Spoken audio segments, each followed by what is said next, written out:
आप सभी का स्वागत है किस्से और कहानियों में टेल्स फ्रॉम द हार्ट। आज हम मंगलवार के दिन हनुमान जी के 108 अलग अलग नामों का स्मरण करेंगे।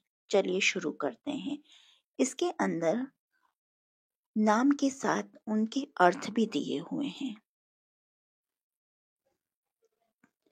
ओम अंजनाय नमः, ओम महावीराय नमः, ओम हनुमते नमः, ओम मारुतात्मजाय नमः, ओम तत्वज्ञानप्रदाय नमः, ओम सीतादेवी मुद्राप्रदायकाय नमः, ओम अशोकावनक्षेत्रे नमः, ओम सर्वमायाविभञ्जनाय नमः, ओम सर्वबन्धविमोक्त्रे नमः, ओम रक्षोविन्ध्वंशकारकाय नमः, ओम परविद्यापरिहारे नमः, ओम परशौर्यविनाशनाय नमः, ओम परमन्त्रनिराकर्त्रे नमः, ओम परयन्त्रप्रभेदके नमः,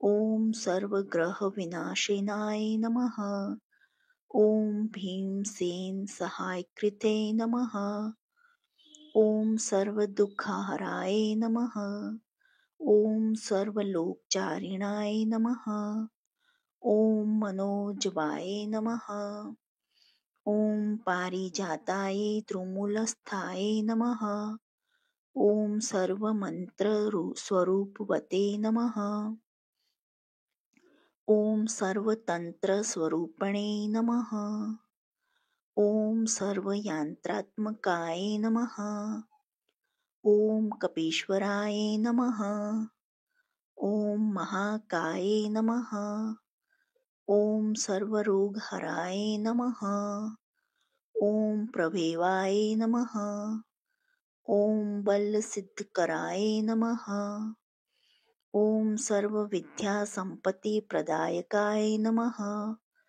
ओम कपीसेनानायकाय नमः, ओम भविष्यचतुरनाय नमः,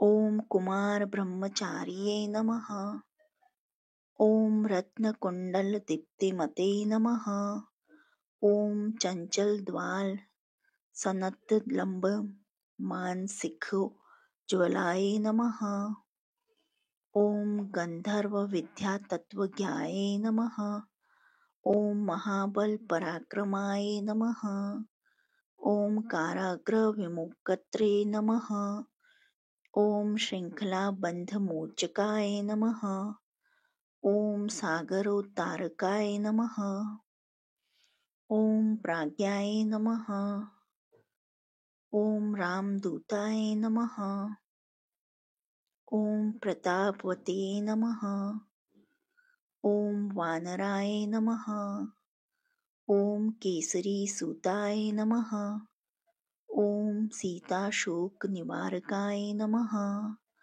ओम अंजनागर्भसम्भूताय नमः, ओम बालकासुरदंशाननाय नमः, ओम विभीषणप्रियकराय नमः, ओम दशग्रीवकुलन्तकाय नमः, ओम लक्ष्मणप्राणदात्रे नमः,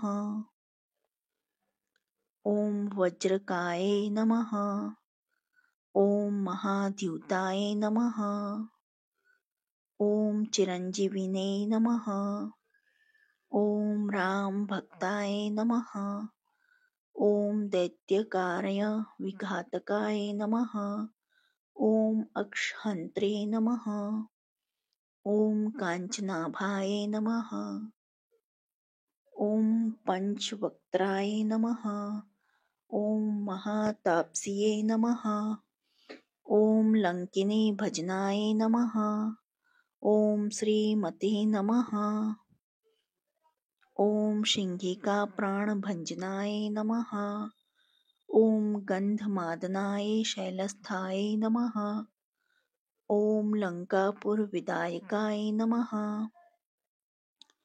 ओम सुग्रीसचिवाय नमः। ओम धीराय नमः। ओम शूराय नमः।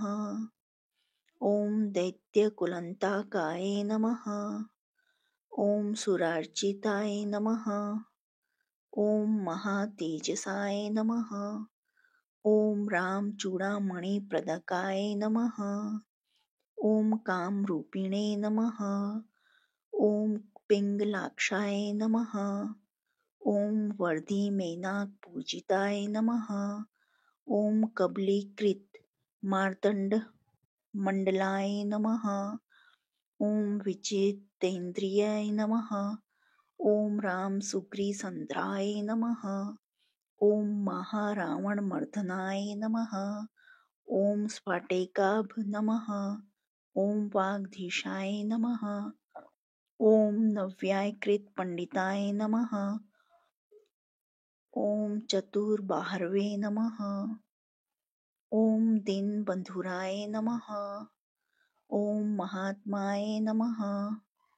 ओम भक्तवत्सलाय नमः। ओम संजीवन नगाहर्ते नमः। ओम सूचये नमः।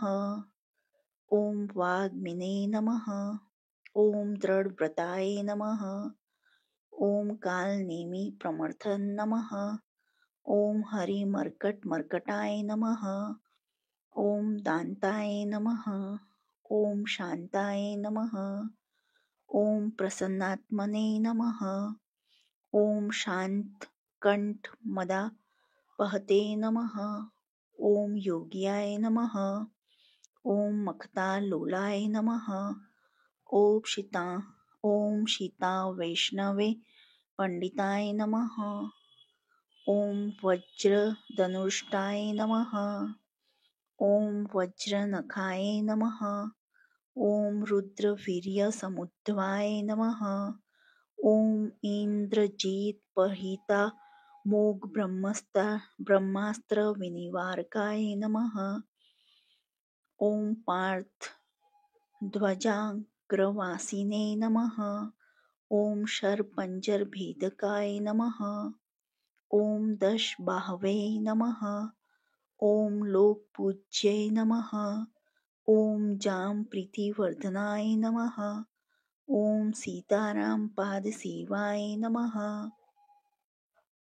इति श्री हनुमान जी 108 नाम समाप्त। जो आपको हनुमान जी के नाम पसंद आए हों तो please like share and subscribe. देखने के लिए धन्यवाद। और किसी भगवान के 108 नाम जानने की इच्छा हो और आपको आगे वाले वीडियो चाहिए तो प्लीज़ प्रेस बेल आइकन। देखने के लिए धन्यवाद। जय हिंद, जय भारत।